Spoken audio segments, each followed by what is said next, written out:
If you ever feel controlled in a certain dynamic, let's say you're in a relationship, romantic one, or let's make it easier. Sorry. Wait, that was gross. Whoa. Ew. Uh, anyway, gosh, I did gross myself out. Um,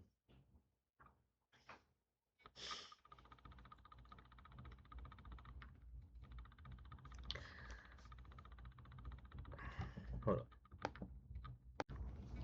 on. Okay.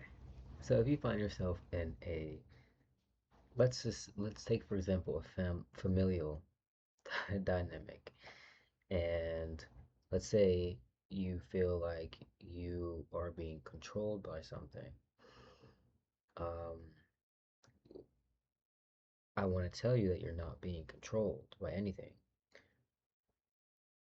You feel a sort of you feel a slight resistance when it comes to saying something that is truly on your mind. When we say we're being controlled, we have to understand that you just mean you don't feel safe or comfortable to be authentic. Authentic just literally means saying exactly what it is that is on your mind.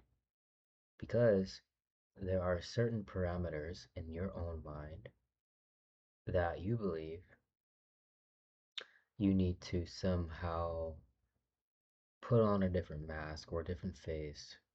You need to speak a certain way. You can't say certain things around certain people. So you wear different masks, code switching, all types of things.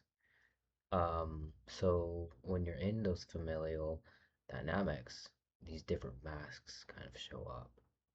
You can't be, you feel as though you can't be authentic. Now, when you are saying, I feel like I'm being controlled, what's going on really is you're not being controlled by the person, rather, you're being controlled by the thought. The idea that you believe you're being controlled is what's controlling you, not the person, not the circumstance. So once you switch the idea from, uh, well, I'm not being controlled, something happens. You might find it a little bit easier to articulate what it is you want. Um,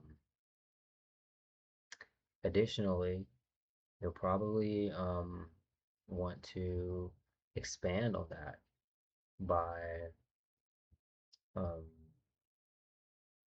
giving yourself a few visuals.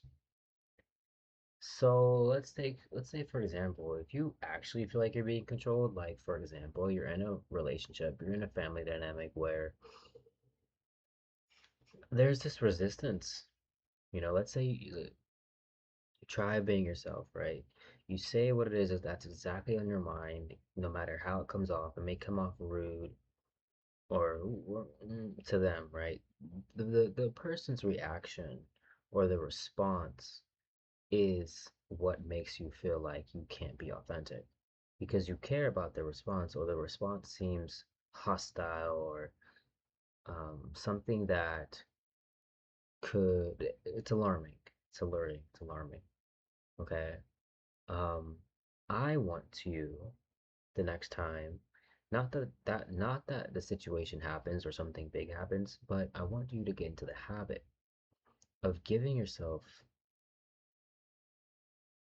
the time to imagine. Okay. We're gonna take it back to the SpongeBob days, imagination, right? And what we're gonna do is we're going to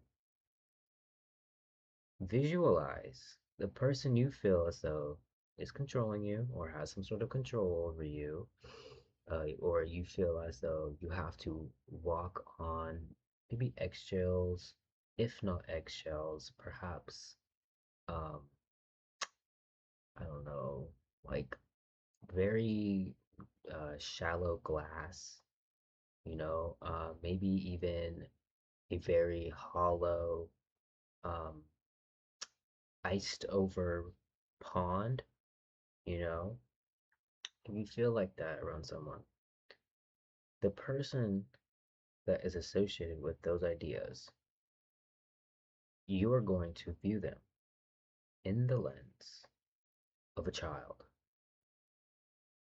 hmm So if it is your boss, if it is your mother, if it is your father, if it is even your spouse, your husband, your wife, and no matter the age, it could be even your grandmother, I want you to visualize them at all times in the form of a child. That doesn't mean that they have to look like a child, but when you are interacting with them, what they say, how they say it, imagine as if you were speaking to the child version of them, no matter the height. Do not get fooled by this person's stature. Okay, we're using our imagination here. Okay, I want you to do that. And so then the next time, as you get into the habit of this, it's going to be a little bit more, you're going to find it a little bit more intriguing. The next time this person tries to, maybe they are intentionally trying to scare you. Maybe they are intentionally trying to create fear in your own head. Maybe they are intentionally trying to act as if they are a dominator. They want to dominate you in some way. And this, unless it's consensual, you also want to kind of poke back, balance the scales a little bit. This isn't a fight, but this is balancing powers. Um, and so the next time, if this person is intentionally doing it, well, you view them as a child. You don't react. You already have this image of them in your head. So the next time they try and use a fear tactic on you, maybe to get you to comply or something, or maybe even in a very subtle instance, right? Because most times people play and prey on power in very, very, very, very subtle, concealed ways. They're not overt, they're covert. It is disguised through smiles and kindness, but you can feel it, you feel it. You feel the urge, like in your head, you're like, they ask you for something, you're like, but you can see it in their eyes. They want you to say yes. That's what I'm talking about, right? So when you view them in the lens of a child, then that pretty much dismantles the, I don't know, the effect that they may be having on you. Um, and it makes it a little bit more fun because then you can respond in a very authentic way. You can kind of divert the dynamic, you know? They think they're the one holding the Powerball whole time. You got something else up your sleeve, you know what I mean? Or something like that, you don't know. Um, I don't know, just have fun with it, I guess. But try it out and have fun, honestly. And when you get you can even try it on strangers too. I mean, imagination. Imagination. Okay.